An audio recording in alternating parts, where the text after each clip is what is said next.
The very word secrecy is repugnant in a free and open society. Let us never tolerate outrageous conspiracy theories. Conspiracy theories. Conspiracy theories.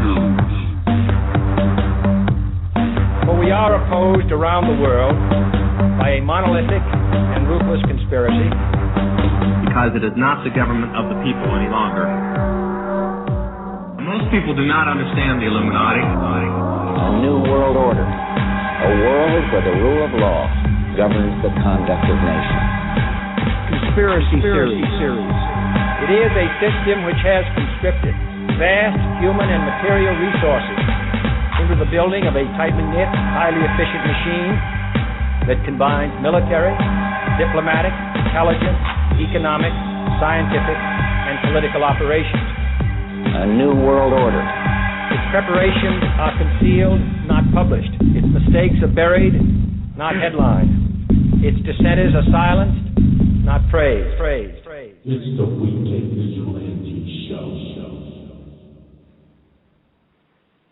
Hello, listeners, and welcome to the Weekend Vigilante Show. I'm your host, Sheila Zilinsky, joined by my co-host, Dr. Timothy Ball. We are very excited about our guest today. What a privilege to us and our listeners. He's truly one of the most knowledgeable and remarkable patriots we know of. Ladies and gentlemen, Dr. Michael Coffman. Welcome to the program, sir. Well, I'm glad to be with you. It's a real privilege. Dr. Coffman, you're touted in circles as being the world's foremost expert on Agenda 21, global governance, the pantheistic occultic religion of environmentalism. You've written many books.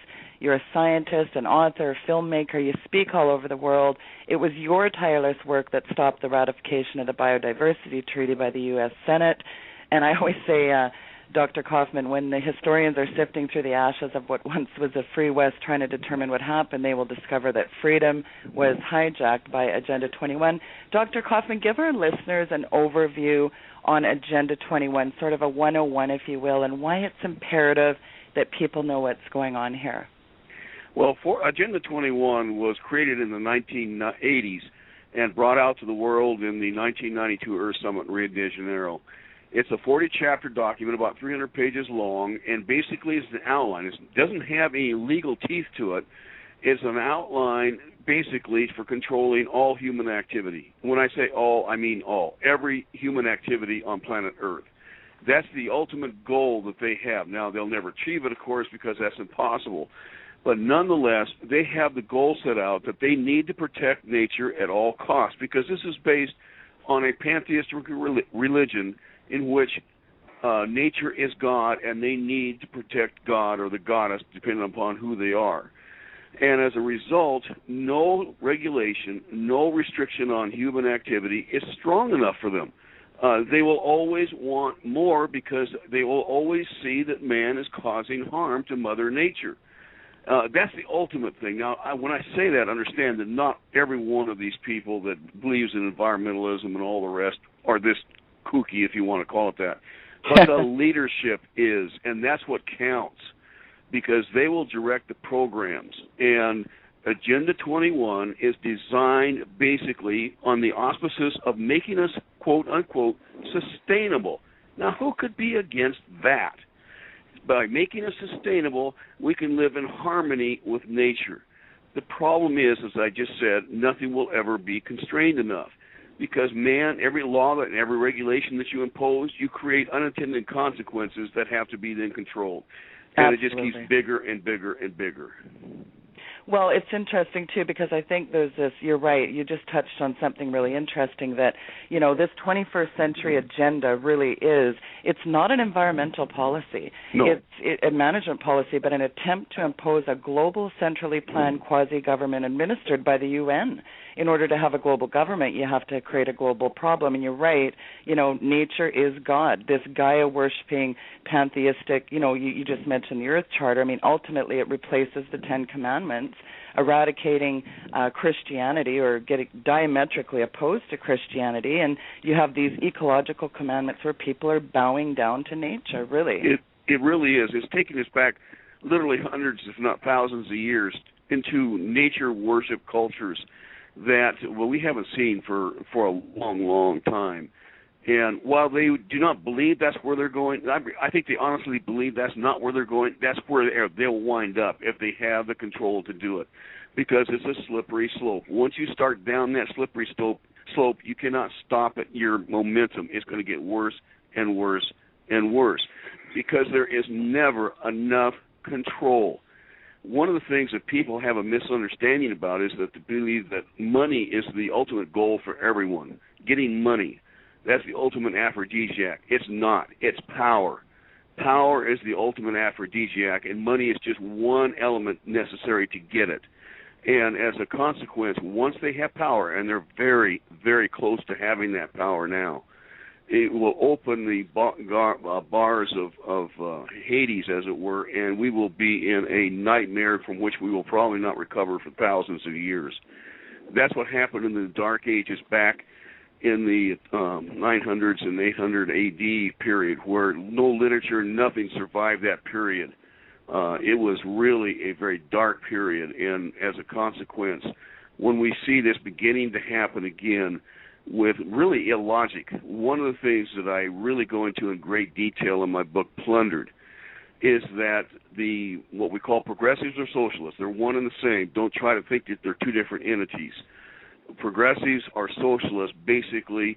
Well, you can go back to the writings of the 19th century or 20th century or 19th century psychiatrists, the very earliest of psychiatrists, and they describe these people that came out of the Rousseau philosophy in France.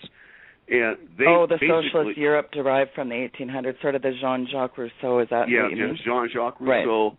Period of writing and so forth, which I go into in the book to help you understand what's happening. Okay. But they have defined this, psychiatrists have defined this as people who cannot connect to reality.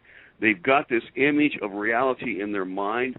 It's not based in anything. It's not connected to any reality in the real world that we have to deal with. And they're creating this fantasy that they can, this utopian culture that they think is going to happen.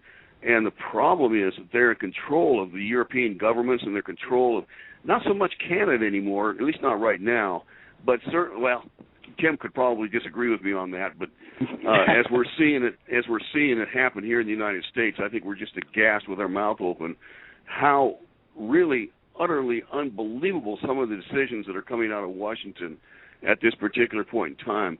And we're seeing in Europe this whole green structure, this green power and green energy, alternative energy and so forth, is turning not only into a disaster but almost into a cataclysmic disaster.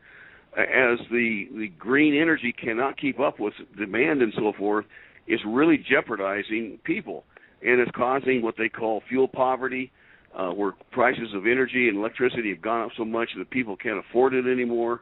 It's really a horror story, and yet the socialists in Europe, that's what I'm calling it in Europe now, the socialists in Europe are still demanding that they continue on with this green energy policy. It's just, you sit there and you wonder, don't they have any brains to see what they're doing? And apparently they don't, according to a lot of psychological research. Well, you've really got you've got Stephen Rockefeller, son of Nelson Rockefeller. He's really been a driving force behind this pantheistic, occultic Gaia worship. I always call it the Luciferian Gaia worshipping pagan eco-death cult, but I'm sure other people have names for it. But I mean, Dr. Coffman, now that Agenda 21 has gained a stranglehold on global regulatory and planning processes, I mean, Morris Strong and his Club of Rome colleagues have moved on to the next phase of this global green agenda. And will an effect, they always say this, an effective execution of Agenda 21 will require a profound reorientation of all human society, unlike anything the world has ever experienced. What are your thoughts on that kind of a statement? Well, when I first read that back in the late 1980s out of the Club of Rome, and some was already coming out of what we call the IUCN, the International Union for the Conservation of Nature, and some of the more global occult organizations, I was really shocked. And I couldn't understand, what are they talking about? Well, we now know what they're talking about, and we're witnessing it. And this is just the beginning, folks. This isn't really the conclusion at all. What we're seeing here are these ideology of sacrificing mankind at the altar of Mother Nature, and it's going to get worse, as I said before, worse and worse and worse. I was shocked when I started to read that. And when I tell people when Agenda 21 means that they're going to be controlled, every aspect of human life is going to be controlled, they think that I'm some sort of kook. This isn't what I said. This is what they say. So you have to understand that this is their intent. And even Al Gore has said that in his book, Earth in the Balance. It's really stunning. Yeah, and he reiterated that in his latest sci-fi horror as well. Weigh in on this, Tim. Well, Dr. Coffman, I agree with everything you're saying up to this point. You're right about Canada, that we're on the right track at the moment, but of course we've got another of those socialist agenda people waiting in the wings, the son of Pierre Trudeau, Justin Trudeau is coming in, and of course he's like Obama. It isn't the substance of the person, it's the charisma, and they look so charming, and that's what's so frightening about it. They look so innocent and come with all of these nice phrases, but when you really look at underneath of what they're saying, but I wonder if you a couple of things. First of all, the importance of the precautionary principle in achieving Agenda 21, because one of the problems that they have is to deal with, and I think this is the thing that got you going in your direction, was that the science and the facts were not supporting what they were saying, and that they had to find a way around that. And I would suggest that the precautionary principle was the vehicle that they use.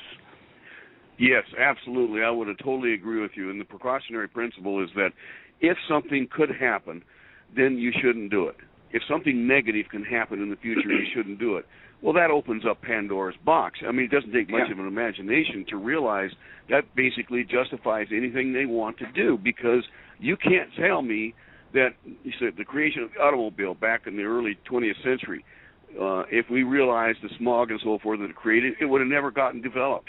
All of these things, all of our modern society, every single piece of the computers, I don't care what it is, every piece of modern equipment, modernization and so forth, would never have been developed with a precautionary principle under full bloom. Yeah, I don't know if you know the name Aaron Widalski. Do you know that name? No, I do not know that name. Okay, I'd like to introduce him to the audience and to you. He's passed away now. He was a political science professor at a New York university, and he started to look at the impact of these environmental issues. And, of course, as a political scientist, he was interested in the validity of the base of them. So, in other words, that they're introducing all of these things, and he's saying, well, what's behind them? And so he had a graduate class, and their task was to pick any environmental topic that they wanted and to go and research it, find out where it started, what the basis of it was, what the facts were to support it, and then draw a conclusion. And he didn't direct them in any way. They could do whatever they wanted and pick whatever they wanted. And every single one of them, and they did pick different topics because he didn't want overlap, but every single one of them found out that none of the topics bore any investigation at all. And a book came out of that he published called But Is It True? And it's a very, very illuminating early recognition of an application of the precautionary principle. And here's what he says about the precautionary principle, and I think you'd enjoy this. He says, in a free society, the individual is presumed to be free to act unless the state can prove harm or the potential to do harm. Yes. The precautionary principle says that no individual person is free to act unless that individual can prove to the state that the action can do no harm. So this is how he's saying that they've used the precautionary principle to rein in and put the control of the freedom of the individual in the hands of the state. And, of course, we see that with what Obama has done through the EPA and designating CO2 as a harmful substance. and of course the use of the courtroom system. But that's the other thing I'd like to hear you comment about, because the Founding Fathers were very aware of Rousseau and what was going on and freedom of the individual, and they set up a system that really was designed to protect that freedom at all costs. And of course, the primary one was the ability to speak out, the freedom of speech, and that's under attack. And in fact, the U.S. is still the only country in the world that protects free speech. And Obama appears to have found ways of end running what the Founding Fathers did. I mean, certainly with the executive orders and the use of the bureaucracy to bypass the Congress and so on. And do you see that as simply an extenuation of what's gone on in Europe? Where it's absolutely. And there is no question in my mind, Tim, that this is exactly where we're going. It's the same direction that Europe has taken 100 years to get to. We're getting there in just a dozen or so years. It's just the full steam ahead. It's basically the Rousseau philosophy of state control over everything that has permeated the socialist movement and the so-called progressive movement here in the United States, that just basically causes, I think psychiatrists have said that there is a pathological dysfunction with these people because they literally cannot connect to reality. And yet we have a Congress full of them. We have a White House full of them. We have a judicial system full of them. And almost complete control of our education system is basically by this so-called progressive ideology. And we're reaping the benefits right now. I have just written a series of articles along with my colleague, Christy Pelletier, on the state of the economy, or what I call the global financial death spiral. That's the name of the series. There's 7 parts to it.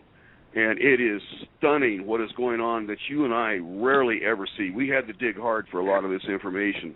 And it is really bad. And it's all caused by this socialist progressive ideology. Question. I've read a lot about Rousseau. One of the things that I insisted with my students was, and what triggered me to this, Michael, was that I was in the cafeteria at the university one time, and one of the biology profs said something, Darwin said.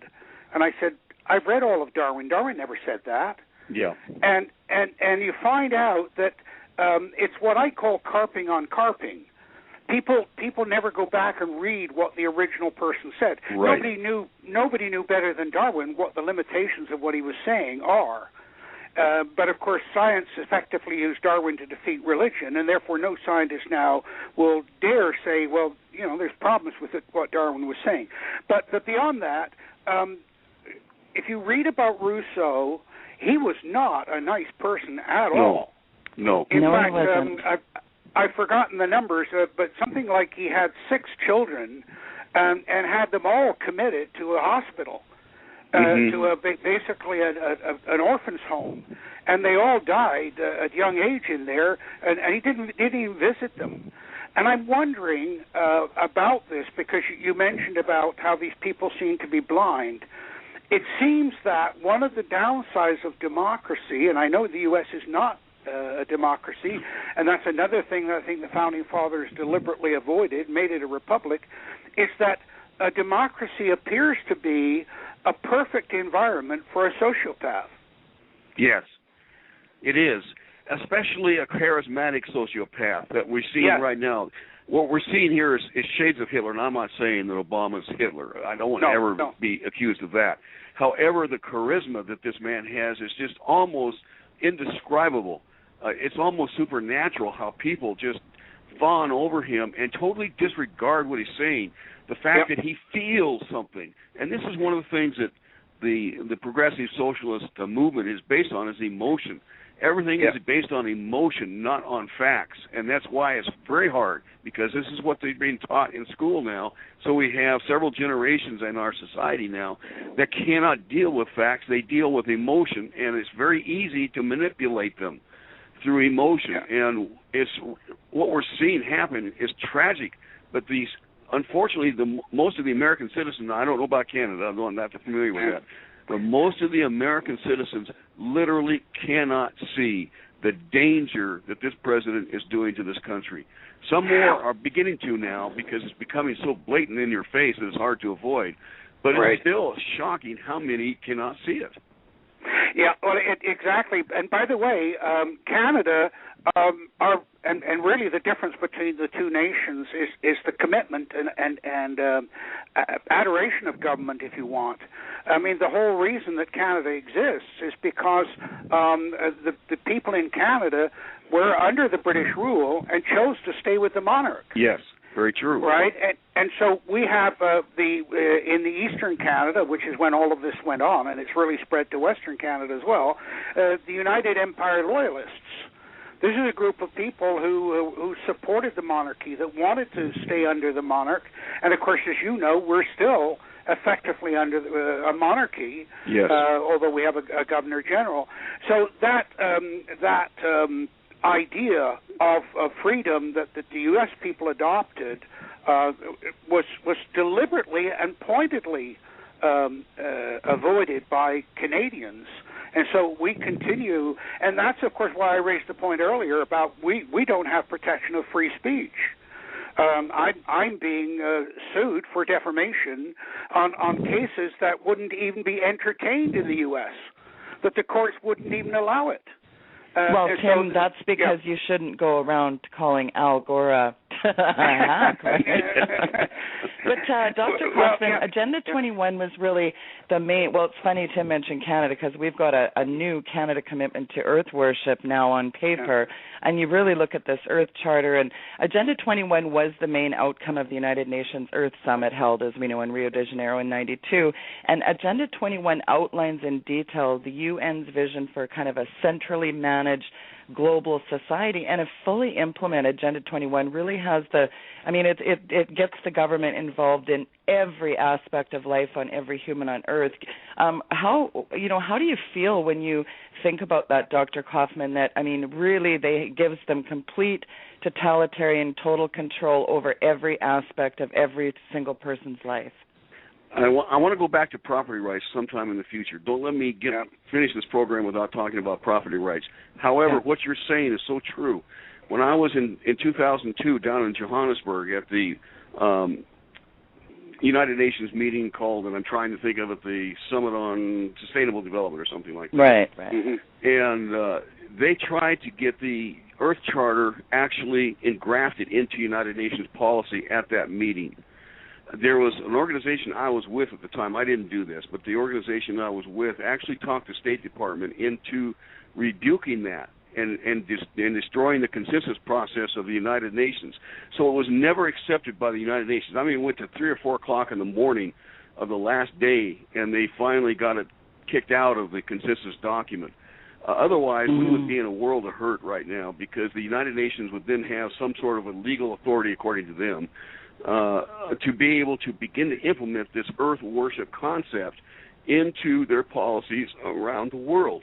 And one of those is another treaty. The Agenda 21 does not have legal teeth to it. You cannot sue anyone over Agenda 21.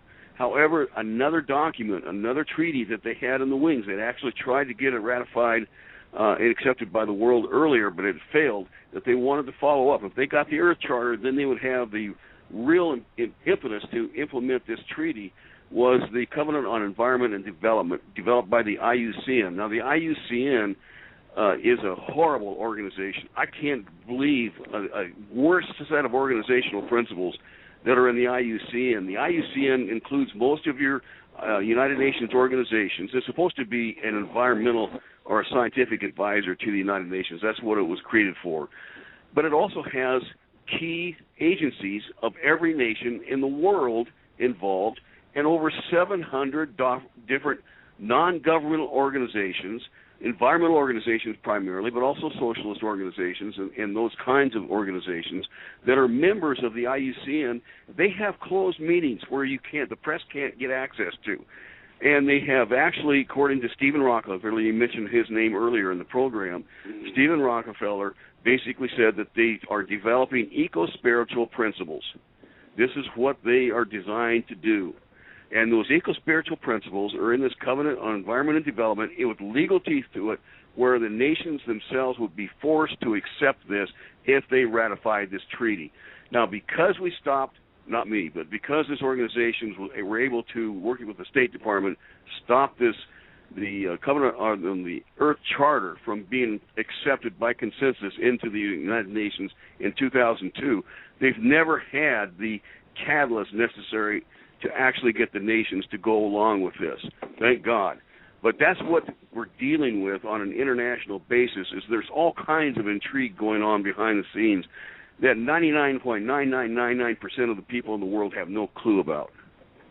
Well, I wonder, you've got, I think it's really interesting when you kind of step back and take a macro view. I mean, they want to tax you for breathing. You've got this soft kill culling. You've got a dumbed down, zombified public.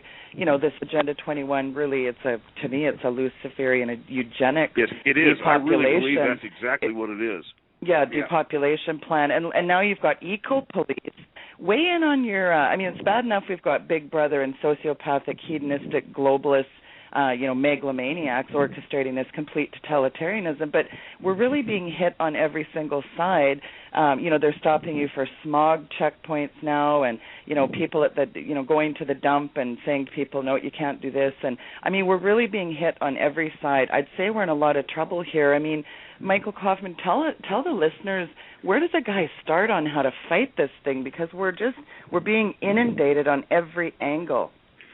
Well, one of the things, I have been dealing with this for 20 years now and have struggled with that very question. How do you stop it? Obviously, education doesn't work. There is no way that President Obama should have been reelected last November. 0% chance if people understood the facts. And also would vote intelligently and rationally. But though they don't, they vote emotionally, just as Tim was describing with this charismatic effort that you have coming up with your new from Trudeau, yeah. Trudeau, yes, thank you. Yeah. Trudeau and so forth. People don't think of the consequences because we've never been dealt such negative consequences. We've never had to deal with them. We've always overcome all our problems. Where folks, right now, if you read those series of articles, they're on my AmericaPlundered.com website. If you read those 7 articles, you will be shocked by how bad the world economy is right now. Literally shocked beyond belief. I was shocked, and I knew a lot about it before I even started to research it. And it's really bad. I don't see how we're going to survive another 6 months, but then, things can happen. Michael, just a quick comment about that, because everybody's saying that Obama's a failure. I don't see it that way. He's achieving exactly what he wanted to achieve. That is to destroy the American economy. Yeah, I agree. And of course that's the Zilinsky procedure, isn't it? Yes, it is. It's very interesting that on the 100th anniversary of the birth of Zilinsky's son commended Obama for what he was doing, and of course the idea is that you destroy the economy, and you do it primarily by benign neglect. You just simply don't do anything, and therefore you can't be blamed for it. And but then when it collapses, you always have somebody to blame. Yes. This is the standard procedure for megalomania. Hitler had the Jews, Idi Amin had the East Asians, and so on. And of course, Obama has Wall Street and the bankers, and so on. And of course, it's always easy to find greed and problems there. And so what Obama's doing is achieving exactly what he set out to do. I don't think he's failing at all. Yeah, I would agree. My colleague, Christy, and I get in these big discussions is his ideology so consuming him, or is he doing it deliberately? And you've got to come down to the fact he's got to be doing it deliberately. Now, a lot of progressives out there are doing it because of ideology. They don't know any better. They just go along because that's just the nature of the beast. But Obama has got to be doing it deliberately, and it's really ironical when you hear him say that he's trying to help the poor and trying to help the middle class. Let me just give you a little bit of background on one of the papers that I wrote, one of those 7 papers that I wrote. The whole process of quantitative easing that has occurred over here the last 4 years here in the United States, all of that has either gone to Europe to bail those banks out and so forth, or they have gone to banks here in the United States that then either reinvest back into the Federal Reserve and earn 1 or 2% interest and continually get richer and richer because they're not paying anything for the money. It's basically zero interest on their part. Or they loan it to Wall Street, and Wall Street then speculates, and that's what has driven up the stock market into the stratospheric levels here in the last 3 or 4 years, is because of quantitative easing. Now, you notice that since they're talking about cutting back on that, Wall Street has fallen. It's because the whole thing is propped up. Well, I shouldn't say not a dollar, but very little of that money has gotten down to Main Street here in the United States. That's why you don't see any jobs.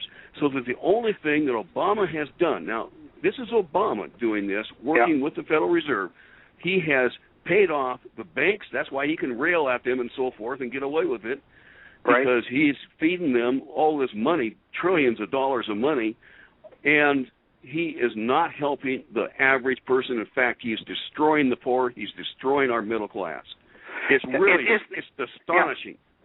Yeah, I wanted to get into this idea a little bit later because it's what I call corporate welfare. Yes, absolutely. Right, that these corporations, and I know they've called it crony capitalism and all of these other things, but and I think that the complete lack of morality and ethics within the corporate culture is really frightening and makes them vulnerable. But I agree with that. But there's a larger issue here. Years ago, there was a Canadian left-wing guy by the name of David Lewis, and Sheila would remember him, and his son now is Stephen Lewis, and he's the guy that was pushing for money for AIDS in Africa and so on. So they've got all these causes and so on. But I watched David Lewis get set up, and he halfway through he realized what was going on. But a young student got up and said, well, Mr. Lewis, do you think that the average citizen understands the issues? And he said no. And he said, do you think that the votes are bought and paid for by the wealthy people? And he said yes. And then, of course, at that point, you could see it coming over his face that he knew that the next comment was going to be, well, then why do we give these people the vote? Mm-hmm. Right, and that speaks to something that was written. It's attributed to Lord Macaulay, but it wasn't him. And he wrote in 1857, he said, a democracy cannot survive as a permanent form of government. It can last only until its citizens discover that they can vote themselves largesse from the public treasury. Absolutely. Right, from that moment on, the majority who vote will vote for the candidates promising the greatest benefits from the public purse, with the result that a democracy will always collapse from loose fiscal policies, always followed with a dictatorship. Right. And of course, that's precisely what we're on track for. And it's very interesting to look at the amount of money that went from Wall Street to Obama's campaign in both of his elections. Yes. It's stunning when you think how much he has railed against them. They support him tremendously, and the reason why is because he's making them richer at our expense. Yes, exactly. But the other part of that, of course, is the idea that you're elected by a majority of the people is simply false. Yes. Right? Because you never get 100% turnout, although Australia now has it's a law that you have to vote. And maybe that's the reason why they threw out the socialists in Australia recently. That was really refreshing this last week to see that happen. Well, I was involved in a project called the Galileo Project in Australia, in which we campaigned to educate the people about how they demonize CO2 and how CO2 and global warming had become the vehicle of, the sky is falling and you need government to hold it up for you. And of course, the fact, as I said, that 100% of the people had to vote, and as you know, what got Obama elected in the last election wasn't so much the Democrats, but the 3 million Republicans that didn't go and vote. Yeah, absolutely. I look at that and and the thing that it really just blows my mind is that 22% of those people who call themselves evangelical Christians voted for him. Now, how in the world could they have done that? Knowing. Yeah, of course, part of it was. Yeah, well, part of the problem is, of course, it's the we had somebody said about I've forgotten which American election it was, Carter and somebody else, and the comedy guy out of Buffalo who played the piano, Russell, was it? Mark, remember him? Yeah, and he says it was the evil of two lessers. Well, speaking of evil of two lessers, fellas, Dr. Ball and Dr. Coffman, do you find it ironic that the UN's IPCC, these leaked documents, they're revealing now that they're claiming that, unlike before when they were 92% certain, they're 95% certain now in this new AR, you guys know this AR5 that's set to be released now. Right. They're 95% certain now that humans are causing global warming, yet there, hasn't been any warming in 17 years. Talk about, Dr. Coffman, lay to rest this idea that man is causing global warming. Well, Tim can do probably even a better job than I can, but nonetheless, there is really no empirical scientific evidence to suggest that man is causing global warming. It's zero. There is none, period. It's all based on computers and modeling.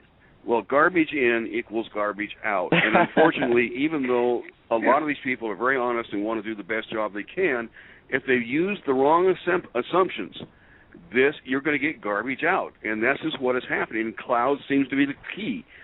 Cloud formation, they assume that warmer causes more clouds that trap the heat down and so forth, when in fact it appears that clouds do just the opposite. Based on some of the work that's been done by other scientists. So it's just Mark, Yeah. Well, it's funny because Obama really is a quintessential Flexian, and now, of course, he's trying to repackage a cap-and-trade scheme, even if he has to do it through regulatory fiat.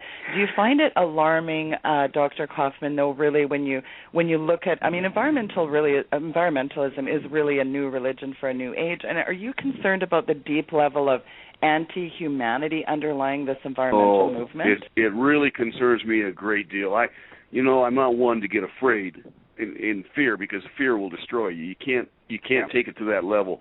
But at the same time, it concerns me greatly that there is this nihilism that's going on, this anti-humanity that's really coming into our societies at this particular point in time. The men are no good. We have to get rid of them, and women. I'm not just being exclusive here. Right. Humans have to go because we're destroying planet Earth. And that comes through indoctrination in the school systems. It comes through indoctrination from the media itself. It comes from a lot of different sources. But even in our Christian churches, a lot of Christian churches now kind of bring in a lot of pantheistic theology into their messages at this particular point in time. And I'm aghast at what they're doing. And a lot of them don't understand what they're doing. I was down at a Christian college, and these people were very strong Christians. Last year, I was down in a Christian college in North Carolina, and they were asking me about a science called conservation biology. Right. Well, conservation biology is right out of the of pantheism. It's right out of the bowels of Karl Marx, too. It is. It absolutely is. Nature must always come first. But all they have been able to read, because this is all that's been left in the literature, is that conservation biology is a great science. And it has nothing to back it up. Absolutely nothing to back it up. Well, I think you said it. I think you really said it best, Dr. Coffman, when you said it's time to sound a warning of the rise of government control and paganism in America through the environmental movement. It's not just America. It's global. Just to step into for a couple. I know what you're saying about the Christianity, but a couple of encouraging things that occurred to me in the last few years. And I think that the problem is, as with all of these things, that the majority of the people really are uncertain. They're conservative in nature because they know if there's change, it's going to hurt somebody, and it might be them. But the most common comment I get after I make a presentation is, I had my suspicions, but I didn't know enough to know. And I suspect in the religious groups that it's the leadership that's the problem. Now, I'll give you an example. I got a letter, an email properly, from a woman who was publishing a journal for Catholics in Scotland. The people, the Catholic people, were outraged that their bishop had directed the priest to speak about global warming and what damage it was doing in the pulpit. And, of course, they, as Christians, were saying, well, hang on a minute, doesn't the Bible say render unto God what is God's and render unto Caesar what is Caesar's? Mm-hmm. And you're crossing that line here. And so I wrote an article that apparently, as much as anything can in the Catholic Church in Scotland, went viral. And I was very encouraged by that here was the congregation outraged about what was happening to them by their priests.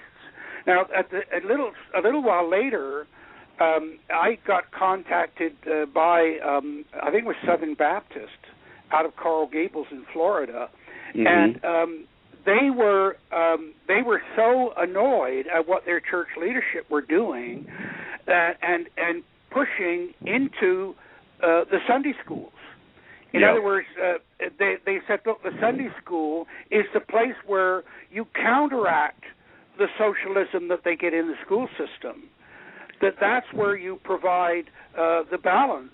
And yet the church leadership was saying, oh, no, we've got to push the environmental thing in the Sunday school. And so I ended up making a few videos for them that they were showing and using in their Sunday schools. So I think that's part of the issue. But I wanted to take that idea, Michael, and expand it a bit, because when we talk about the United Nations and Maurice Strong, and I followed his career. I've talked to people that grew up with him, that knew him and worked with him and worked for him. The one thing, and I believe he truly is an evil genius. I mean, when you talked earlier about eco-spirituality, his wife is a great advocate of that. Yes. Right? And one of the things that Strong does, and by the way, he's another one who comes from a sort of a psychological sociopathy that he felt badly done by as a young child and was going to take that out on the world. And I think you see this in so many of these people. Yes, but, you but do. anyway, it seems to be a common thread, doesn't it? It does, yeah. But anyway, the one thing they all say about him is that he's extremely persuasive and charming, much like Obama. But also, he's a superb organizer. And yes. one of the ways that you see this was when he came up with the idea that we've got to shut down the industrialized nations because they're destroying the planet. And Elaine Dewar, the journalist, said to him, well, how are you going to do that? And why don't you run for office to implement that idea? And his response, I think, was extremely telling about what we're talking about here, because he said, oh, you can't do anything as a politician. And of course, that's what happens to so many of them. They think, oh, I'll go to Washington and change things, and they get there and they can't do anything. Yes. But that's when he said that he'll go to the UN where there's no accountability. I mean, this is really, exactly. it reeks of almost French and German Jacobian kind of devil worship to me. When you really look at does, doesn't it? Oh, yeah. It really exactly. does. Yeah. And okay, I actually think it is. I don't know how else can you describe it? Well, okay, but think about what he did. He set up the IPCC through the World Meteorological Organization, okay, which is made up of scientific bureaucrats from every national weather agency from every country in the world. Once you control the bureaucracy in a country, you effectively control the leadership. Yes. That's what the British colonials did in their empire. They didn't control the people. They controlled the Maharajas and the bureaucracy, which then effectively gave them control over the people. Well, that's what Maurice Strong was doing through the World Meteorological Organization. And that way, if any politician dares to question the National Weather Agency, the National Weather Agency turns around and says, we're the experts. What do you know about this? So you've effectively taken control. And it's very interesting to look at who were the key people in the IPCC. I mean, one of them, for example, was Susan Solomon, who is an employee of NOAA, National Oceanographic and Atmospheric Administration, but she was also central in the whole pushing of CFCs and the ozone, so-called ozone destruction, which of course was a forerunner to the IPCC. So I think that the enemy is within, and the enemy is the bureaucracy, and we see Obama doing that through the EPA, through the NSA, and by the way, what scares me is the amount of weaponry and bullets that the Homeland Security bought. Unbelievable. And right? The only reason that they could have that, 1.6 trillion bullets or something like that, or billion, whatever. Yeah. The only reason that they would ever have that's 26 years of war would be because they expect major riots and so forth in this country that have to be subdued. And exactly. But you can't trust the Army. No. Right. You've got to have your SS. You've got to have your Tonton Macoute. When you look at any of these dictators, they have their own police force. Yes, and that's actually what Obama said while he was still campaigning in 2008, is that he wants this well-funded national army that he controls directly, as well as the military itself. And he's never talked about it since that time, but I really think it's coming. I think he's getting organized for it. I agree. It's really a shocking thing to see how much he has literally accomplished in the 4.5 years that he has been in office, of totally undermining the very foundations of the Constitution of this nation. Which brings me to a discussion I think that we have to have on property rights, because that is the keystone right there, and it's one of the reasons of Agenda 21. One of the very big reasons is because you cannot implement Agenda 21 without destroying everyone's private property rights.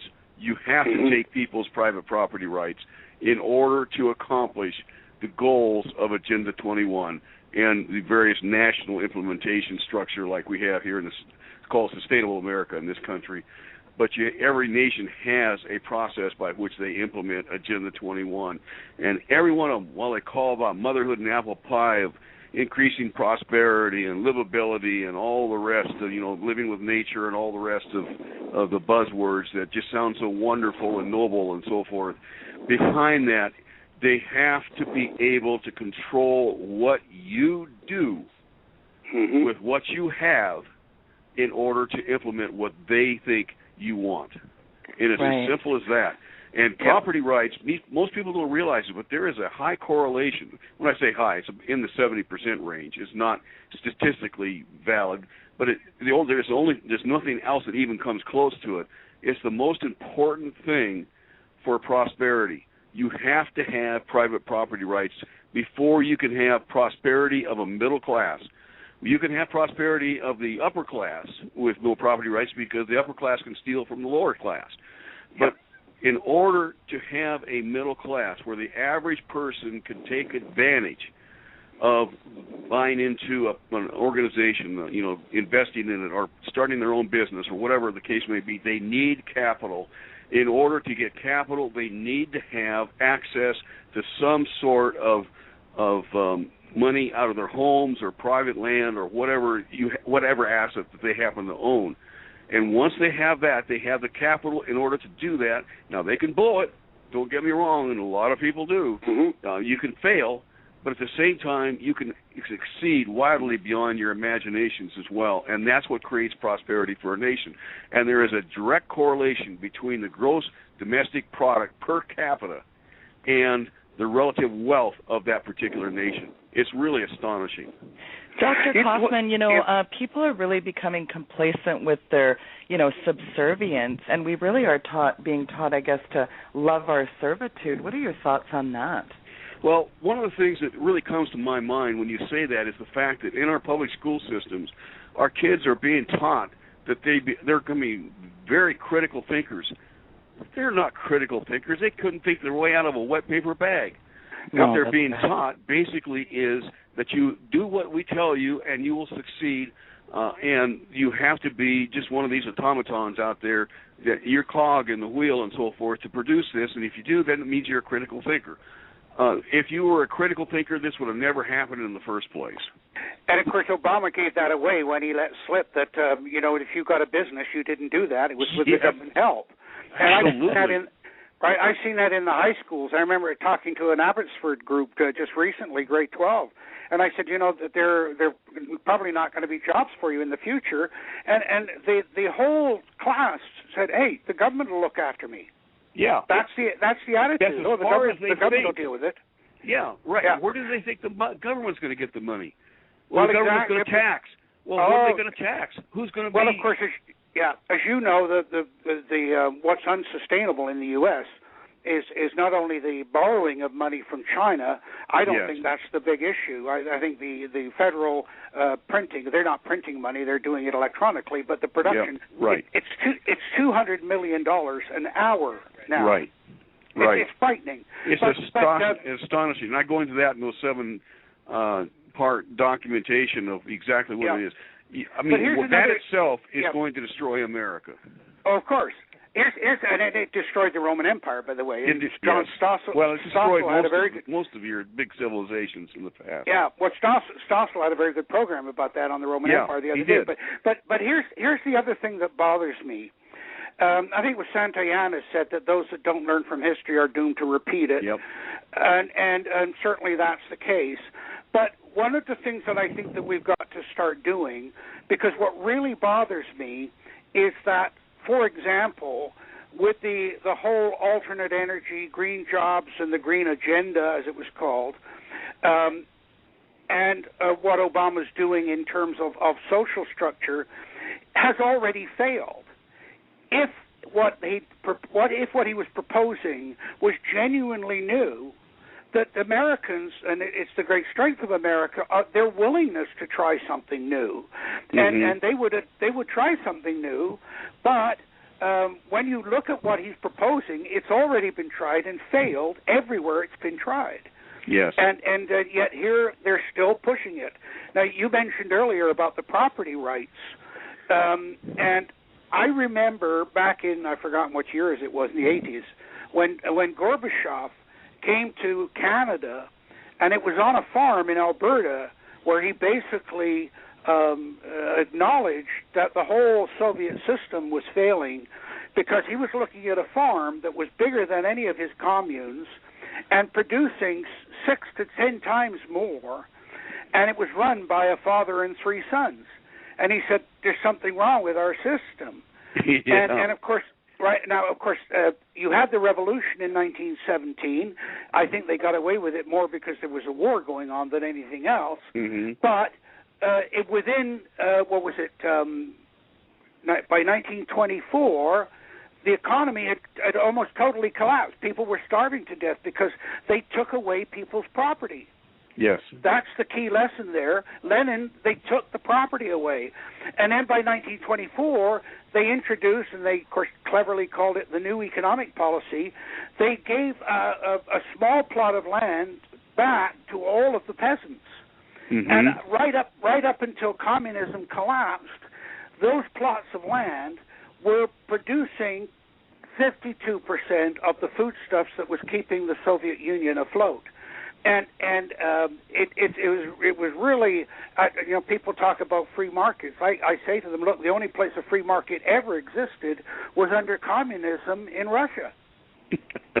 Right, guys, we've got a couple minutes to wrap it up. Dr. Coffman, of course, an hour is not enough time with you. Please, we really have to have you come back. Of course, I do want to plug your website as well, www.epi-us.com. I'm really hoping everybody... Let me give you a better website than that. Okay. AmericaPlundered.com. That's our key website that we're starting to build now with a lot of background information. It's where you're going to find all my articles and so forth. AmericaPlundered.com. Now, if you want to order the book Plundered, because a lot of what we talked about here tonight is in that book called Plundered, How Progressive Ideology is Destroying America, we're giving a sale right now. It's already about a 15% discount just to order it off the Internet. But on top of that, we'll give you free shipping, which is fairly substantial. So if you're interested in that, a lot of it's got to do with the United States. So if you're a Canadian citizen, but you can still see, Tim, you're very aware of what's going on in the United States and how the two interrelate. Yep. If you have any connection at all, you'll be able to apply that to your own situation as well. Right. But we have really been suckered into this whole process of dumbing us down and making us compliant. And this book will help you understand how it happened and what, and maybe even how we can get out of it. Yeah. Well, Dr. Coffman, I mean, again, I just think that your work is so unbelievable. I mean, your tireless work, you've been doing this for 20, 30 years, and again, we just want to thank you so much for coming on the program. Again, of course, an hour isn't enough. We want you to visit us soon. We certainly look forward to having you back on our program very soon. We've got about a minute to wrap it up. Any final comments, Dr. Coffman? I just want to say hi to Tim because it's been, months since we've talked together. Yeah. And things are happening in the global warming issues that's very encouraging. It's getting harder and harder for them to continue to proclaim that we're having man-caused global warming when we have 16, 17 years without any warming at all. Right. And that is really refreshing. And unfortunately, what that probably means is we're going into a cooling cycle, and it could last a long time, and that's not going to be good. Exactly. But what I'd love to talk to you about, of course, is the role of business and corporations, because I know your own personal experience on that. And one of the things that I like to remind people is that if you want to buy clothing, don't go to Hugo Boss, because Hugo Boss was the company that provided uniforms for Hitler's SS. Very good point. Well, it'll be really interesting to see this AR-5. It'll be interesting to see how they're going to account for the 17 years. We'll have to when it comes out. Maybe Al Gore could weigh in on. Well, maybe we can move him up to the Antarctica. What do you think? I'm waiting for Tipper Gore to speak out about Al. Because she obviously left him for a reason, and when she speaks out, I'm going to call it the Tipper point. That's a good idea. I like that. We also have a book coming out, Dr. Coffman. Tim and I have a book called Debate Me, Al. So it'll be good. Anyway, I'd like to thank all our listeners for tuning in. I know we had a wall of calls, and we had a ton of emails on our sites, and we had lots of stuff for Dr. Coffman, so we'll have to follow up by maybe the next time we have him on. We'll have about 15, 20 minutes so people can call in and ask questions. I'd like everyone to stay tuned tonight for the Proof Negative show. And as our intro goes to play again, we'd just like to thank everyone for listening tonight. And again, join us every Thursday on Weekend Vigilante at 5 p.m. Pacific Standard Time.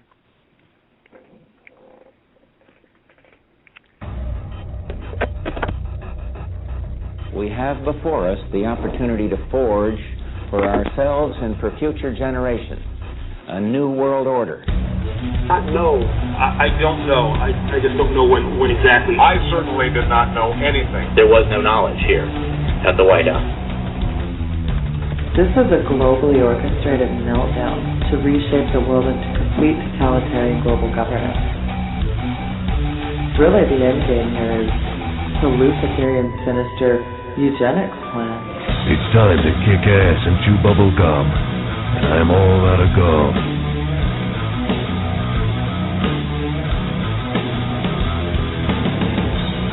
You let one ant stand